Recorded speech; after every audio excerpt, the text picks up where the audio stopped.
Pada malam ini kita akan belajar tentang salah satu di antara dasarnya ilmu. Kalau kata Imam Al-Ghazali, dasarnya ilmu itu adalah ketika akhirat lebih engkau cintai daripada dunia. Itu adalah dasarnya ilmu. Dari dasar atau fondasi itulah kemudian ilmu Islam dibangun.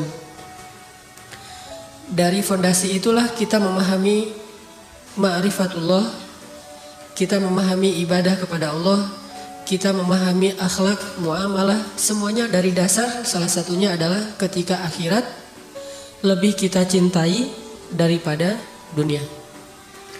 Sedangkan puncaknya ilmu adalah takut kepada Allah. Ra'sul hikmah, kata Nabi, makhafatullah. Puncaknya ilmu adalah takut kepada Allah Subhanahu wa taala. Jadi bisa kita simpulkan dari dua kalimat ini, hal yang pertama yang harus kita benar-benar kuasai dalam belajar ilmu Islam itu adalah merasa akhirat lebih kita rindukan, lebih kita cintai, lebih baik daripada dunia. Dan dari situ nanti terbangun puncaknya ilmu sampai kepada tingkat takut kepada Allah Subhanahu wa taala. Innama yakhsyallaha min ibadihi al-ulama. Sesungguhnya yang takut kepada Allah di antara hamba-hambanya adalah orang yang berilmu. Untuk membahas tentang bab mencintai akhirat lebih daripada dunia ini, saya akan mengawali dengan tilawah surat Al-Qiyamah. Mungkin kalau Bapak Ibu membawa mushaf Al-Quran atau ada aplikasi Al-Quran di handphonenya, boleh membuka surat 75, surat Al-Qiyamah, yang semua isi suratnya itu tentang akhirat, tentang kiamat, tentang kematian, tentang apa yang terjadi setelahnya. A'udzu billahi minasy syaithanir rajim.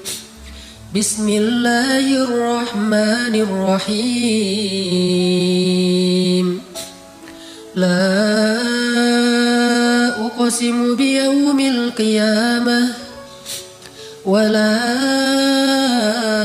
uqsimu bin nafsil lawwamah. Ayahsabul insanu an lan najma'a 'idhamah. Bala qadirina ala an nusawwiya banana. Bal yuridul insanu liyafjura amamah. Yas'alu ayyana yawmul qiyamah. Fa idza bariqal basar wa khasafal qamar wa jumi'ash syamsu wal qamar. يقول الإنسان يومئذ أين المفر. كلا لا وزر إلى ربك يومئذ المستقر. ينبأ الإنسان يومئذ بما قدم وأخر. بل الإنسان على نفسه بصيرة ولو ألقى معاذيره. لا تحرك به لسانك لتعجل به. إن علينا جمعه وقرآنه. فإذا قرأناه فاتبع قرآنه. ثم إن علينا بيانه. كلا بل تحبون العاجلة وتذرون الآخرة. وجوه يومئذ ناظرة إلى ربها ناظرة. ووجوه يومئذ باسرة تظن أن يفعل بها فاقرة. كلا إذا بلغت التراقي وقيل من راق وظن أنه الفراق. والتفت الساق بالساق. إلى ربك يومئذ المساق.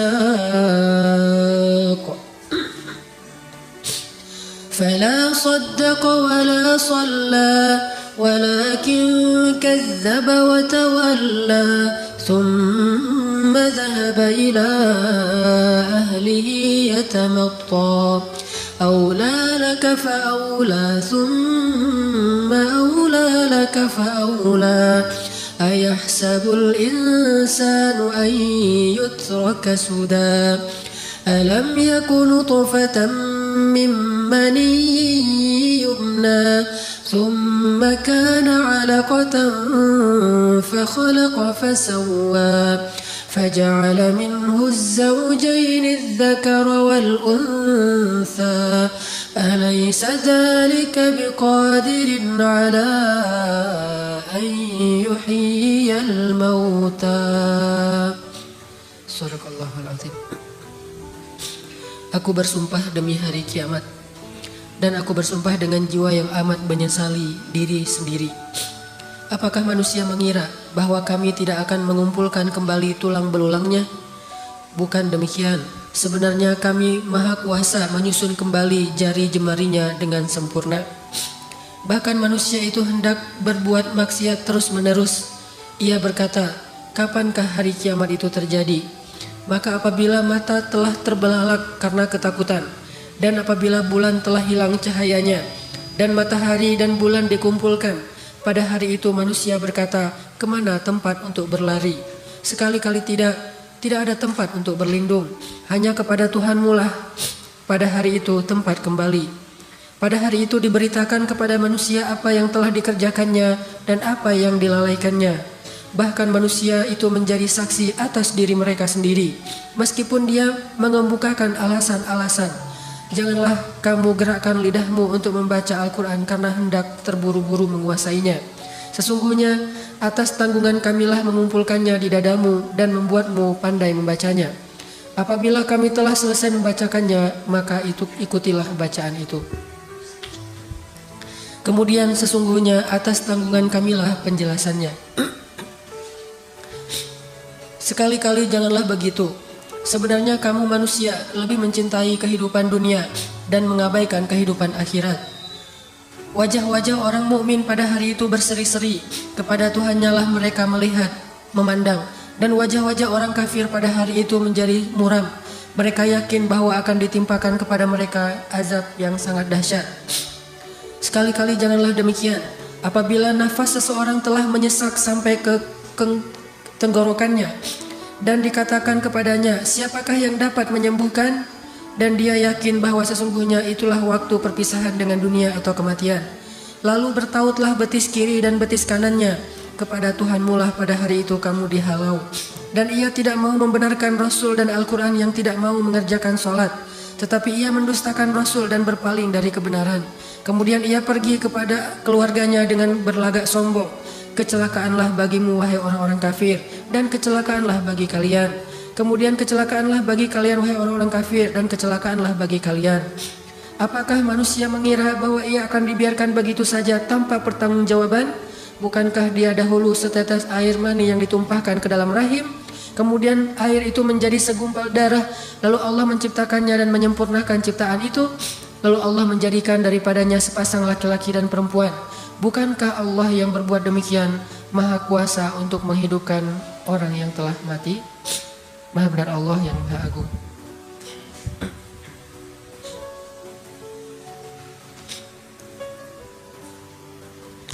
Jamaah yang dirahmati Allah Subhanahu wa taala, kita perlu belajar dan mengajarkan kepada keluarga kita tentang kehidupan akhirat itu lebih penting, lebih lama, lebih abadi, lebih bahaya, lebih indah, lebih dahsyat daripada kehidupan dunia. Ini salah satu materi pendidikan yang harus serius kita pelajari dan kita ajarkan kepada keluarga kita, terutama kepada anak-anak kita.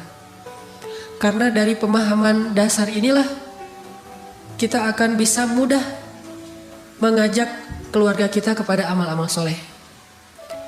Orang akan mudah beramal soleh kalau amal solehnya itu didasari atas kecintaan kepada akhirat. Tapi akan terasa sangat berat beramal soleh kalau amal solehnya itu didasari atas hitung-hitungan dunia. Jadi anak kita kalau disuruh sholat berat, mungkin dia belum paham tentang nikmatnya akhirat dan bahayanya juga akhirat bagi orang yang sholat dan yang meninggalkan sholat. Sehingga perlu kita tanamkan sampai menjadi perasaan dan keyakinan dalam hati keluarga kita, dalam hati kita masing-masing, bahwa semua yang kita lakukan di dunia ini nanti akan dimintai pertanggungjawaban di akhirat. Dan itu konkret, bahwa kita yang di akhirat nanti adalah kita yang sekarang di dunia, bukan mimpi, bukan cuma ruh, cuma pindah tempat, pindah waktu, tapi diri kitanya sama. Itu mirip seperti kalau kita sekarang pergi ke Mekah, tempatnya berubah, waktunya berubah, tapi diri kitanya masih sama. Memori kita masih terbawa, sehingga kita masih ingat dengan keluarga kita di kampung, kita kangen dengan mereka, kita telepon mereka, hanya pindah tempat saja. Yang mungkin waktunya berubah sedikit, berbeda 4 jam. Kalau di sini sudah siang, di sana mungkin masih pagi. Berubah waktu, berubah tempat, tetapi diri kita sama, tidak ada yang berubah.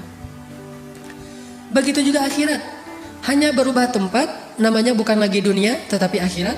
Berubah waktu, bukan lagi 24 jam dalam sehari, tetapi siangnya selama-lamanya.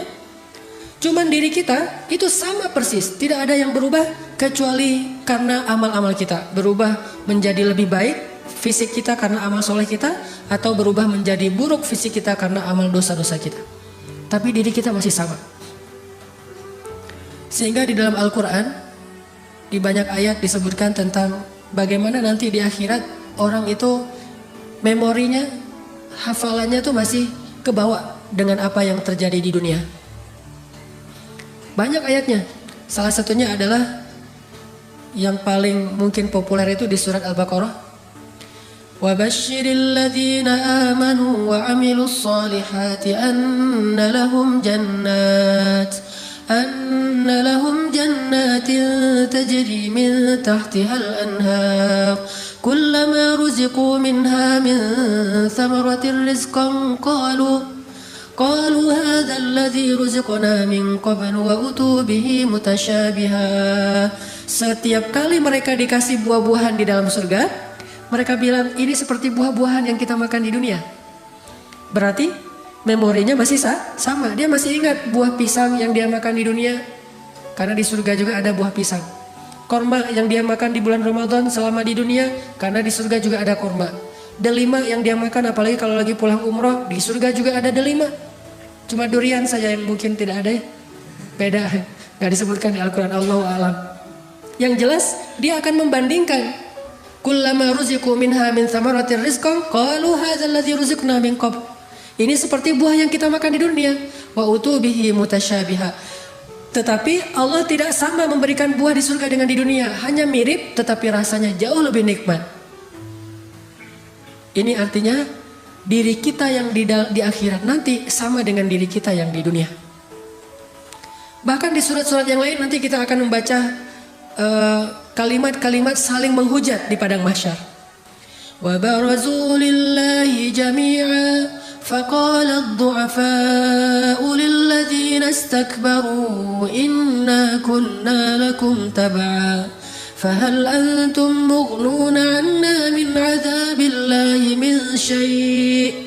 Nanti di padang mahsyar para pengikut atau orang-orang yang selama ini senantiasa ikut-ikutan akan berkata kepada idola-idola mereka, pemimpin-pemimpin mereka, orang yang mereka ikuti.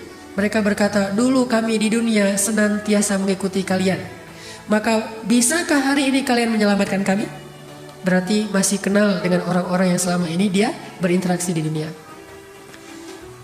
Nih anak-anak muda, kalau yang senang main sosial media, ada Instagram. Kita nge-following nih. Nge-follow misalnya artis, nge-follow selebriti, nge-follow orang-orang yang mungkin kalau muslim masih oke lah, sekedar silaturahim. Tetapi ini jelas-jelas seorang artis, selebriti yang dia citranya adalah citra kufur kepada Allah. Banyak berbuat dosa, baik dosa yang diadegankan dalam film atau dosa dalam kehidupan sehari-hari. Begitu juga dengan statement-statement dia kepada agama Allah. Kita nge-follow dia.